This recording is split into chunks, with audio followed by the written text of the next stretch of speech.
Hi everyone, welcome back to my channel. My name is Katie, and on this channel, as you can see by the username, we talk about books. So I'm just gonna get right into it, but before I do that, make sure you click the subscribe button. That'll help me out, and then hopefully I can put more time and energy into making more videos in the future. So what I wanted to talk about today was romance books for non-romance lovers, if that makes sense. So I don't typically think of myself as a romance book lover. I'm not even like a super romantic, like touchy-feely type of person. Getting flowers just like isn't my thing. However, there have been a couple books that have a theme of romance that I did like, and I usually don't expect myself to like these types of books, so when I do, it is a little bit surprising, I guess.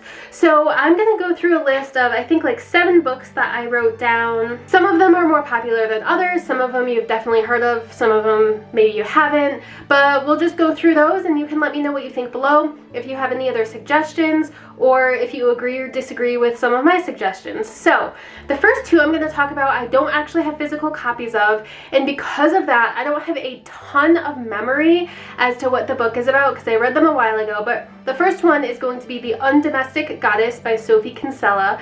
Now, I literally read this book maybe like probably more than 10 years ago, but it has still stuck with me and I really like it. I'd like to read it again. I probably should get myself a copy of it or maybe get it from the library, but basically it's, from what I remember, it's about this woman who is this like super high achieving lawyer, and she just gets like really sick of having to achieve all the time and be awesome and whatever.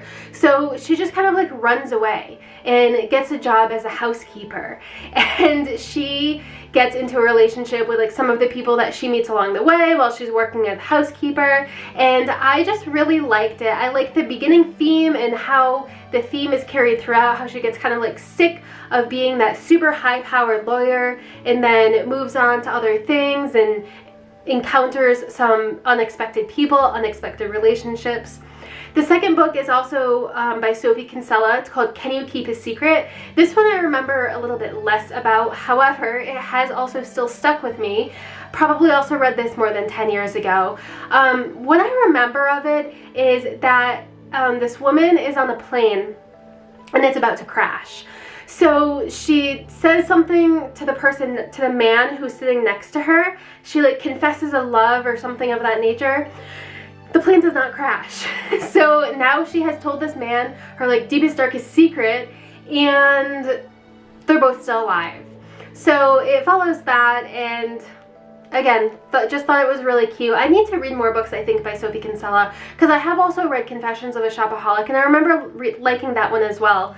And I've read one other called Finding Audrey, and I did like that as well. So I should probably look into some more books by her. So let me know if you have any recommendations of other books by her.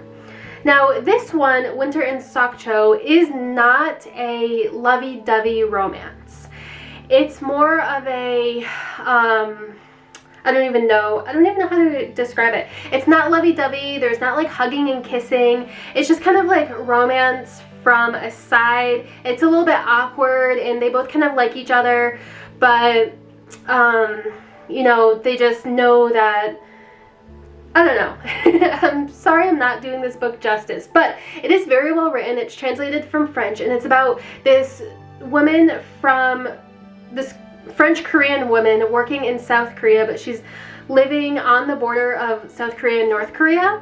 And then there's a man who comes to stay at the, it's not a resort, but it's like a motel that she's working at, and that's how they meet.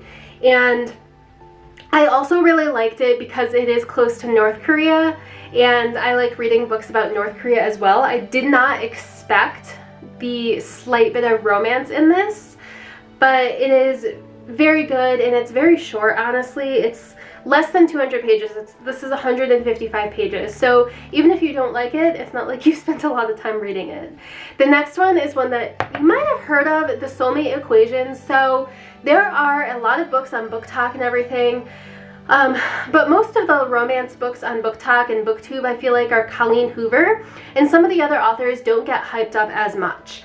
So, Soulmate Equation by Christina Lauren, I didn't think I was going to like it because it's a romance book, but I really wanted to read a romance book. I read it like on Valentine's Day, And the reason I picked this one is because there's a little bit of a dystopian element to it, and I really like a good dystopia. So basically it's this data science company where you like spit into a tube and you send in your sample, kind of like a 23andMe, you know, and it matches you with your soulmate and it gives you compatibility based on your DNA. So this woman sends in her sample to get a match, and most people, their matches are only like, you know, 50% or whatever. I think they say that a good percentage is maybe around 40% or something, but then this woman gets a 98% match with the founder of the company who created that like spit and send in. So this was really cute. I really appreciated the dystopian element, tying it all together, and I recommend this one, definitely. Another one, you've literally probably all heard of this. I just mentioned Colleen Hoover is like super popular. Reminders of Him is the only book I think that has literally like ever made me cry.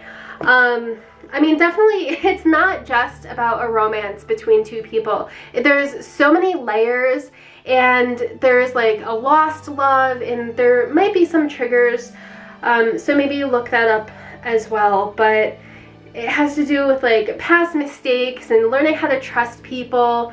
And the ending of this, I just literally cried. I just sat on my couch reading it and crying at like midnight one night. So I did not like It Ends With Us nearly as much. I actually didn't really like that. It was like okay. This was so much better in my opinion. Those are the only two books that I've read by Colleen Hoover. So whatever that means to you. Wish You Were Here by Judy Picoult, or Pico, or I don't know how she pronounces her name. So this is not, well, I mean, I don't think it was marketed as a romance book. I basically only got it because I really like Judy Picoult. And I've read a lot of books by her, and she for some reason is also not like as popular on BookTok and BookTube as some other authors. I think it's maybe because her peak popularity came before all that happened, like when she wrote My Sister's Keeper, and then that was turned into a movie. I don't remember what year that was. Probably like, I think I read that book in like 2006 or 2007. So I think her peak popularity was like a little bit longer ago than some of the writers like Colleen Hoover. But a lot of her books actually do have like a romance theme in them. Not all of them, but a lot of them. So if you are looking for a romance theme that doesn't just focus on the romance, look up Judy Picoult, because I do like a lot of her books. So this one actually has to do with COVID, and it's basically just around, you know, the time that we all went through together. It says, a deeply moving novel about the resilience of the human spirit in a moment of crisis. So I don't know how I can really describe this book without giving too many spoilers.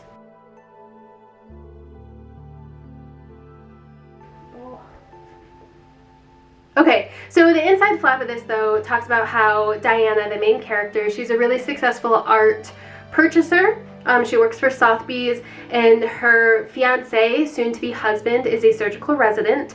They had a trip of a lifetime planned to the Galapagos Islands, and I actually have been to the Galapagos, so that's another reason I wanted to read this. And basically, because the virus is happening and he's a surgical resident, he tells her, like, you should just go without me. So she goes, but the Wi-Fi is like really bad on the island, which I can attest to, and she's quarantined, so she's stuck on the island. She can't get off. She can't get back to like mainland Ecuador to get back to the United States or anything. And so she starts building relationships with people there to try to get by, because like she doesn't have access to money like her, or like an ATM, so she has to figure out how to get food and all of that.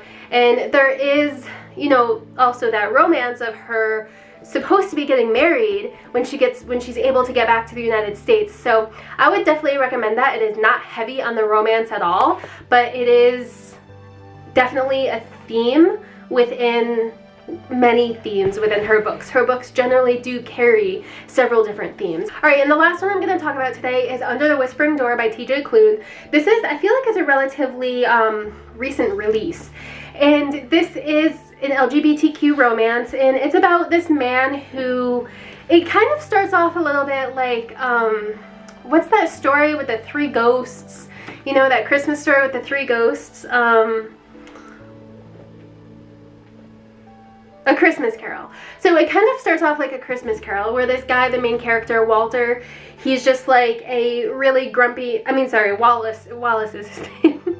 Walter is the name of my bearded dragon. Anyway, his life was just like kind of miserable, and he didn't really do much except for work. And it is his turn to cross over. And so the Reaper comes to get him, and he has a hard time dealing with the fact that it's his time to cross over.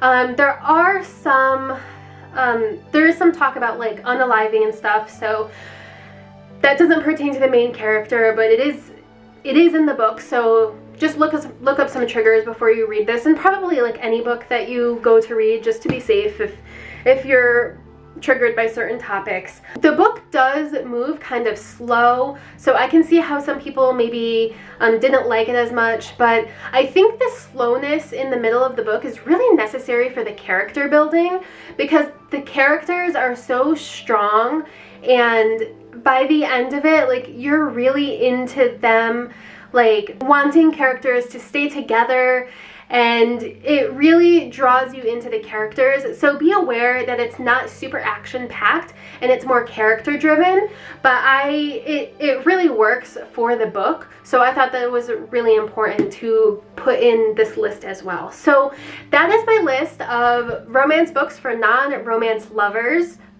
non-romance readers. I don't know how you phrase that. But yeah, let me know your questions, comments, concerns. Remember to click the subscribe button, and I'd love to hear from you.